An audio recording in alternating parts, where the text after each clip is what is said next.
We're back, and we're unboxing what might be one of the final things left in terms of new major releases for this metal collection range. Which sounds kind of crazy considering it pretty much just started a couple months ago. I still don't have the Storybook Thomas, and the re-release of Diesel isn't out yet, which I'll still do videos on when those come around, as well as some characters from the All Engines Go range that I might get, but other than that might be it. And if you're out of the loop on why that might be, stick around till the end, as I'll go into a bit more detail. But anyways, let's get on to opening this pack, and finally review what may be the final push-alongs.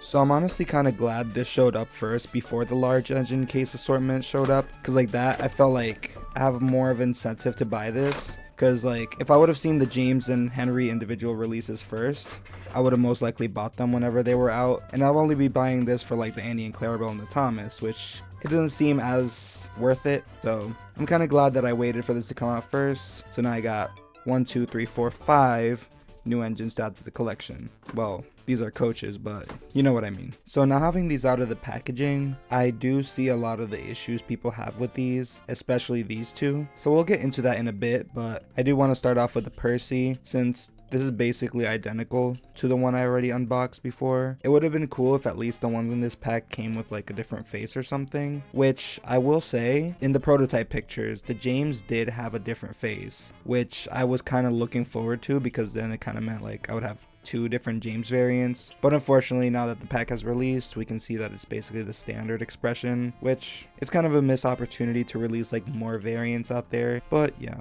this Percy is basically the same, nothing special about it. Well, let's get into Thomas, because it is basically a standard Thomas, with the only like new thing about it is that it has this special printing, which is kind of marketed on the box as like an exclusive Thomas, which I'm kind of grateful that they did, since it makes it like a cool incentive to buy this just for the Thomas alone. So as you can see, there's some kind of like workman painting the lining on Thomas, which, you know, everybody's obviously saying this is kind of like based off of The Adventure Begins, which, you know, it could be, but I also just think it's just like a normal detail. Like, I don't think it's specifically based off of that, but it would be cool if it is. But the only problem is that it is only on that side. This other side is blank. So as you can see on the normal Thomas, it's basically the same. On this side, we have that special detail that this one does not have. Another thing is that for some reason on this one, the lining is a lot thicker, and that pretty much applies to like all aspects of it. Like on the tanks here, the boiler stripes are also a lot thicker. Same thing with the coal bunker lines. They are a lot thicker on this one than this one. I'm not sure why they did that, but I think I do kind of prefer this one more than this one, since it kind of highlights the detail of the lining a lot more on here and it makes it a lot more visible. But you know, other people might prefer different things. The whistles are exactly the same side rods, nothing on the back, no painted buffers. And then the face is different. It's just a variation of the same face mold, except now he's looking to his right. Either way, still glad we got a new face with this, as this is, you know, like I said, this is the Thomas that might drive people to be buying this pack, especially if you already have the other stuff. So it's a pretty decent Thomas, not bad at all. Now, the most controversial parts of the packs, Annie and Clarabel.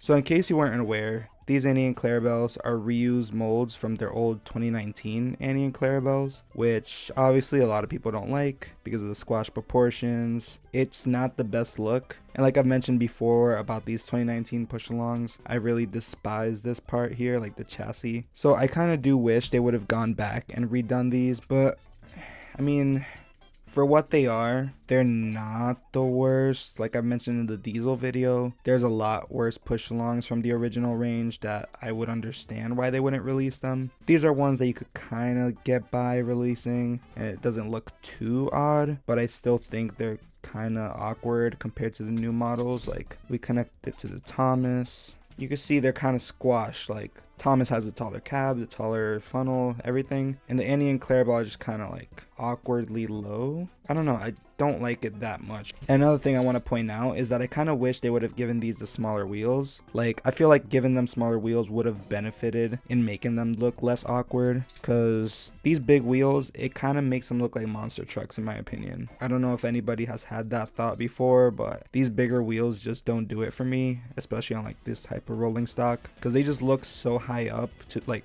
from the ground, when usually, you know, they're like a lot lower because they have like smaller wheels and then like the whole chassis part, which obviously is not represented here. So they're not the best models. And like I mentioned before, they do have the makeup which could be like a reference to the classic series when they kind of did have that detail on their like props, but they are based off of their CGI faces. And as you can see on the sides, they do have passengers. There's nothing specific to them that is like specifically Thomas, as far as I can tell. It's just kind of like generic silhouettes of people, but I still think it's a decent detail that they included. Now, getting onto something like completely new to me, Henry. This is one that I'm surprised they actually did like at all. And for this range, like you would think they would have done like Gordon first, or like maybe like, I don't know, like Emily maybe, probably not. But for being a Henry like on its own, not comparing it to the rest, it's actually pretty decent. So you see he has the front painted buffers like all of them do. He has a nice CGI face. I know some people don't like his CGI face. I personally don't mind it. He does have the side rods. He has one small wheel on the front and his 3 other wheels. He has a cylinder there. He is missing his like half wheel arch that he has there. I kind of wish they would have included that, and they probably could have gotten away with adding it too, as long as they would have molded it with the cab part, but I don't know why they didn't do it. And then as for the tender, as you know, I did make a video on Henry's tender not too long ago. I don't know what it is about it, but this tender is kind of like weird. Like, it's not completely wrong. Like, there's something about it, and I don't know, maybe it's just like, for example, I did bring out all my take-alongs not too long ago. I got like all my old merch, so I decided to bring up the take-alongs to compare it to their new counterparts. But as you can see, like on the take-along tender, he does have like the red running board, which he doesn't have in the show. So this is a lot more accurate, but for some reason there's just something about this that makes it look kind of awkward. Like, it feels like there should be something there, but there isn't, which is, you know, that's how he looks like in the show, but it just looks off. Like, I think it's just we've gotten so used to this that this looks kind of weird. Or maybe it's just the length, or like the lack of wheels. Like, he should have like, I think another set of wheels. So having just like 4 wheels or 2 on each side makes it look a lot smaller than it actually is. Other than that, I mean, the front part is closed off, which is kind of expected. And then the back part, I do like how they did have that molded in, and then this whole back part is open with like the fins, I guess you could call it. The buffers are weird. I think that's like the part that makes it look kind of cheap, in my opinion, from the whole Henry model. Yeah, other than that, I mean, it's an okay tender for what it is. And then comparing the Henrys, as you can see, he kind of does have like some Sharpie on his forehead, because I did try to like redraw his eyebrows, but they didn't come out the best, so now it just kind of looks like that. But as you can see, they're actually not that far off in length. Like, I think they're literally exactly the same length, which is kind of funny because this does give the illusion that it is longer, like a longer engine than this one. And I think that may have to do because like this one's a lot wider and this was a lot thinner, so having the thinner model does make it look a lot longer in a way. I don't know if that's making any sense, but yeah, I mean, on what I prefer, this one's nicely put together, I will say that, as all of these are, but this one does capture Henry's like identity, I guess you could say. Like, it does fit Henry a lot more and what he looks like in the show compared to this one. And obviously, you know, this has an open cab, which is a nice detail, and he has his wheel arch there. He has some handrails, which this one does too, but they aren't painted all the way. Like, it goes on a smoke box, but it's just black, which on here it does not go all the way, but it just could be like the different eras type thing. Like, I don't know if in the classic series his handrail went all the way. I don't know, I don't remember, but he does have his cylinder here, though it does stick out from like the running board, while this one is like molded under, connected I think through like the smoke box piece here. But yeah, either way, these are not bad at all. Like, this is not a bad Henry. I'd give it like an 8. But now when we compare it to James, this is where a lot of the problems start to show. James on its own, it's a really nice model. You know, James being my favorite character, I think this does really capture James really well. His face is kind of, you know, very vain, very like happy, but like he could be up to something. He does have the gold side rods, which was an interesting choice, but I personally don't mind it. Like, if the new TV show comes out and the James has like gold side rods, I think that would look really good. I don't know, maybe it's just me, but he does have the gray wheels, which might be like a thing just coming off of All Engines Go, so they just gave him the gray wheels, or it could be a classic reference like that old stock art that people kind of hate. Overall, this is a really nice James, in my opinion. He does have his one tiny wheel and then the 3 normal, like kind of like Henry, the 3 normal size wheels and a tiny wheel. He does have a whistle molded molded on top, but it is like a part of the whole cab piece, which is all plastic. This part is diecast and then this is plastic. It's a part of the whole like assembly process that they started doing with All Engines Go, but I actually don't mind it. I feel like it elevates the whole model. Then the back, the cab is open, but it doesn't have the detail like the take-alongs used to have. Then the dome, it's also, you know, sticking through the top of the die-cast shell. It is a nice James in my opinion. And then his tender here, which is based off of his All Engines Go tender. They literally just reused it and then, you know, made the colors match the CGI James, which I mean, I know a lot of people don't like because it's, you know, it's the All Engines Go shape, but I personally don't mind it. Like, I mean, sure, I would have loved a new tender to make it look a lot more accurate to CGI, but it doesn't look too awkward unless you really like look at it. You really have to look at it to see that it's like that weird like angled shape, but it's not the worst. And I do appreciate that they didn't put buffers at the front of it like some of the other ones they did in All Engines Go. And the back, painted buffers, which I'm surprised about too. I don't know why, but the front part has this like open part, but then the back is filled in. Not sure why that is, but okay. But now the big problem is when you compare these two. Tell me why James is longer than Henry. Like, in what world does that make sense? Like, if I had to guess, I'd say that maybe, like, this is just a theory, I'm just predicting like maybe what happened. Maybe they did make James first after they made like Thomas and Percy, so they made him bigger just to look like a bigger engine, and once they were done with James, they're like, okay, let's make Henry. But then when they made Henry, they realized, oh, we can't really go like over this size that they did for James, so they probably like scaled him down for whatever reason,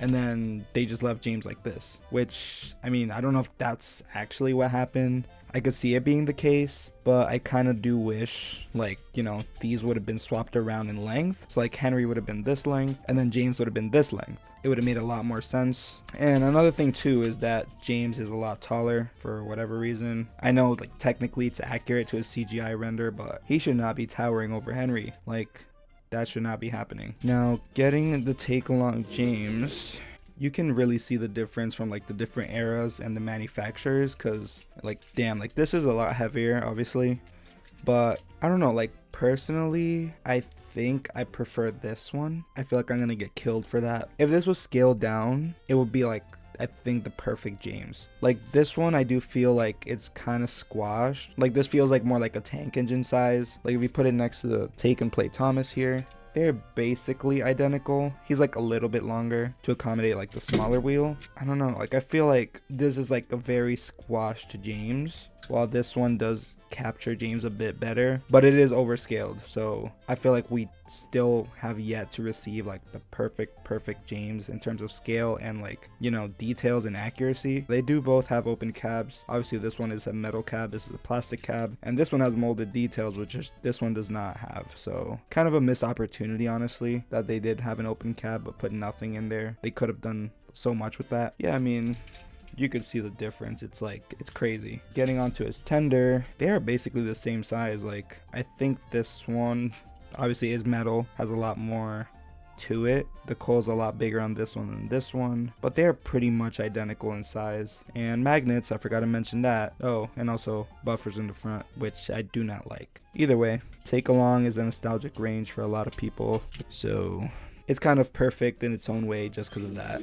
And just because I forgot, I will compare the Thomas and Percy to their original like Take and Play counterparts. So as you can see, obviously they both have painted buffers, but this one has back painted buffers, which this one does not. As you can see on the back, obviously no molded lamp, while this one does. But if you really look at them like together, you could really see like the whole like design process between these two eras. Like this one is like, it does capture that, like, you know, Thomas is a steam engine, like it could be real, but it does also have like that toy like feel to it, I guess you could say, while this one is trying to like replicate the actual TV series a lot more, while also still being a toy that, you know, with functionality and all that. Like, I don't know if I'm just saying this because it's like recency bias or whatever, but I feel like I would like this one a lot more as a kid. But obviously it wasn't a thing back then, but looking at it now, I feel like this one does capture Thomas in the show a lot more, and I feel like it's what I would have preferred. So I do wish we would stick to this. Like, this is what I really like about this whole range. It just captures the characters for the most part,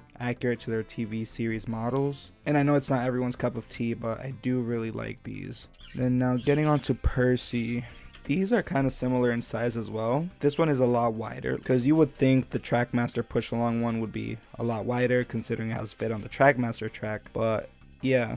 As you can see, the take along one, or the take and play, sorry, does have like a bit of a wider shell, at least with like the diecast part, while this one is a lot more like thinner, but it still does capture Percy really well. Obviously there is details on the take and play one that I do prefer, like the coal is just like a black splotch of paint on like a raised piece of like metal, while this is actually like a plastic bit put in there, but it does give the coal a lot more like detail. So it does represent the coal a lot better. These both have open cab windows, but this one, like, I don't know what it is. I don't know if this is intentional, but something I've always noticed on like the take alongs and take and plays is that it kind of looks like at least to me as a kid, I thought these were kind of like seats. I don't know if you can see that well on camera. You know, for someone who has opened these up, please let me know in the comments if that's what it kind of looks like it's supposed to be. But yeah, I always kind of look like a car seat. Obviously this Percy has printed detail here while this one has it molded, though this one doesn't have cylinders while this one does, which I feel like they could have probably fit it in if they put this like back here, but it probably would have looked kind of awkward, so maybe that's why they didn't do it. And then you can see the 6, which is like a completely different font on this one. I feel like I always talk about that, but yeah, whatever. Then the back,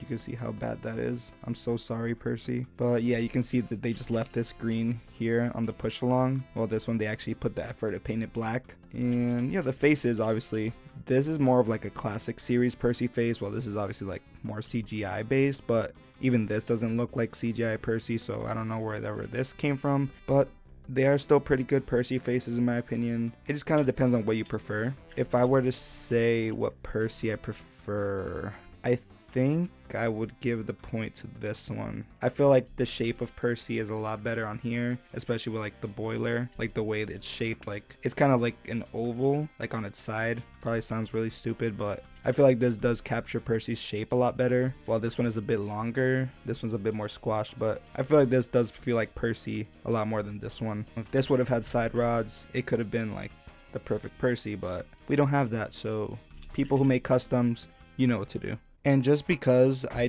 do want to open this, I know, scary, oh my god, I'm so scared, but yeah, I did find this in the basement the other day, like when I was looking for the other stuff. So yeah, I do want to open this up because I'm definitely not making a video just for this on its own, so I thought we could kind of compare these to these. Yeah, open this up now. We already know these are garbage, everybody knows that. If I could even get it open. Oh damn, these are so bad.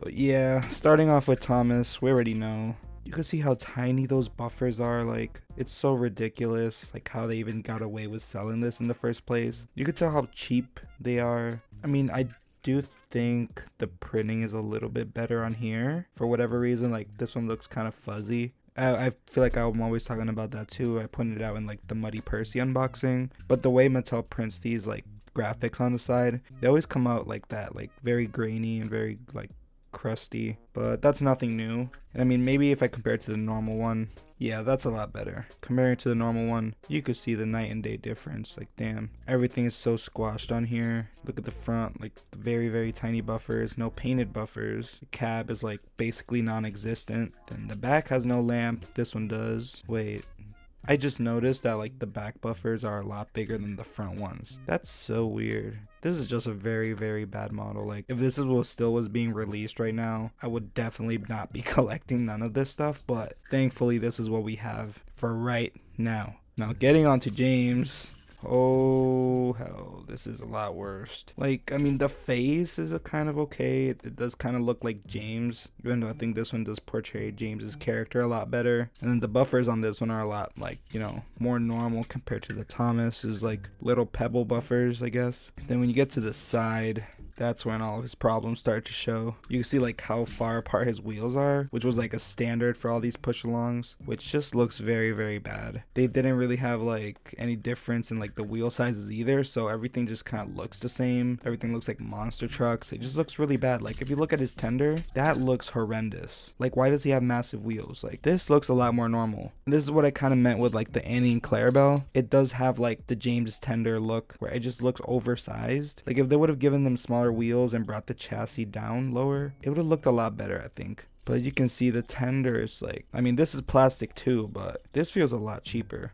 Like, are you seeing this right now? Okay, so the front has buffers, but then the back doesn't, and they never even bothered to fix that either for whatever reason. Like, what was even up with them at this time? I mean, this one does have his shape, like it does match his tender's shape a lot better, but I would take this one any day compared to this one. Let's see how that looks. Yeah, no. Now the other way around. I mean, they probably could have gotten away with this. Not right now, but like a couple years ago, they probably could have gotten away with this. But the front portion of James still looks really bad. I'm just so glad we're past this era. So now that we're done with this pack, I thought I'd give my thoughts on the 2025 Metal Collection range and what the future of this range might look like. I could have made this its own video, but considering I already made a video similar in subject, I thought I'd just put it here with this review. So with the news that came out the other day, this range may already be on its way out and getting replaced with completely new diecasts that have magnets on them. This news does come from Tootly Thomas, which hasn't had the best track record when it comes to Thomas merch news, so please take this with a grain of salt. But if we are to believe that this is the case, what an interesting time to be a Thomas collector. We know Mattel redesigns their Thomas lines constantly, which nobody likes, cause who wants to rebuy every single character again in a possibly even more downgraded state? No one. But I do give props to Mattel for keeping the ranges somewhat consistent, at least in functionality, for the past few years. We know the push-along range didn't have the greatest start when it was first launched, mainly due to their designs. But once All Engines Go rolled around, we started getting more accurate character designs and a change in how these toys were built. This then carried over to this year's Classic range, which a lot more fans enjoyed, and it even got me back into collecting new Thomas merch. Now, the idea of getting another redesign for this range is what has me a bit concerned. A lot of people are expecting Take and Play to be brought back, which would be really great if that's the case, but I'm a bit skeptical because for all we know, it could be Take and Play with fat magnets again. And as I've stated on a Twitter post, I'm not opposed to the Take and Play range being brought back again, or something similar to it. I'm just a bit conflicted because I did really enjoy the steps they were taking with this classic range, and I'm just hoping they don't throw it out for something worse. But looking at it at a positive angle, I do hope they do take this opportunity to fix the flaws that this Metal Collection range had, such as the character sizes being kinda whack and the old reused tooling.